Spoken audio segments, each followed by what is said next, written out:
Ronaldo ഈ കിരീടം നേടുന്നു എന്നുള്ളത് തന്നെയാണ് ഏറ്റവും വലിയ പ്രത്യേകത. കഴിഞ്ഞ ലോകകപ്പിന് ശേഷമാണ് 2023 തുടക്കത്തിലാണ് ക്രിസ്ത്യാനോ റൊണാൾഡോ സൗദി ലീഗിലേക്ക് ചേക്കേറുന്നത്. അത് ഫുട്ബോൾ ലോകത്തിന് തന്നെ ഒന്നടങ്കം ഒരു അമ്പരപ്പായിരുന്നു. അങ്ങനെ ഒരു ലീഗിലേക്ക് റൊണാൾഡോ പോകുന്നത് എന്തിന് എന്നൊക്കെ ചോദ്യം വരുന്നു. പക്ഷേ റൊണാൾഡോയ്ക്ക് പിന്നാലെ സൗദി പ്രോ ലീഗിന്റെ തന്നെ വാല്യൂ വളരെയധികം ഉയരുകയും മുൻനിര താരങ്ങൾ ഒരുപിടി താരങ്ങളൊക്കെ തന്നെ സൗദി ലീഗിലേക്ക് ചേക്കേറുകയും ചെയ്തു. പക്ഷേ റൊണാൾഡോയ്ക്ക് ഈ കിരീടം നേടാൻ ഇതുവരെ ആയിട്ടുണ്ടായിരുന്നില്ല. കഴിഞ്ഞ സീസണുകളിലൊക്കെ തന്നെ വലിയ നിരാശയായിരുന്നു. പക്ഷേ ഒരുപിടി മികച്ച താരങ്ങളെ സാഡിയോ മാനെയും യാവോ ഫെലിക്സിനെ അടക്കമുള്ള താരങ്ങളെ കൂട്ടിക്കൊണ്ട് റൊണാൾഡോ ഇത്തവണ മിന്നും പ്രകടനവുമായി ടീമിനെ അങ്ങനെ കൊണ്ടുവരികയായിരുന്നു. ഒടുവിൽ അവസാന മാച്ച് ഡേയിൽ ഒരു വിജയം അതായിരുന്നു ടീമിന് വേണ്ടിയിരുന്നത്. പ്രത്യേകിച്ച് അൽ ഹിലാൽ തൊട്ടടുത്തുള്ളായിരുന്നത് കൊണ്ട് തന്നെ ആ മത്സരത്തിൽ ദമക് എഫ്-സിയെ 4-1 തോൽപ്പിച്ചുകൊണ്ടാണ് അങ്ങനെ കിരീടം അൽ നസർ ഉറപ്പിക്കുന്നത്.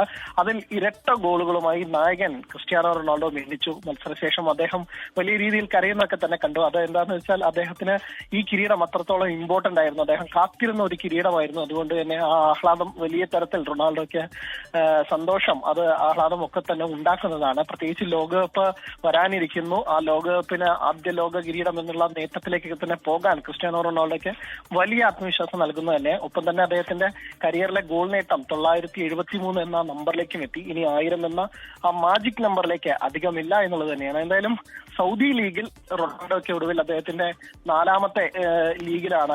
നേരത്തെ പ്രീമിയർ ലീഗിലും ഇറ്റാലിയൻ ലീഗിലും ഒക്കെ തന്നെ സ്പാനിഷ് ലീഗിലും അദ്ദേഹം കിരീടം നേടിയിട്ടുണ്ട്. അങ്ങനെ മറ്റൊരു ലീഗിൽ കൂടി ലീഗ് നേട്ടം കൂടി നേടുകയാണ് ക്രിസ്ത്യാനോ റൊണാൾഡോ.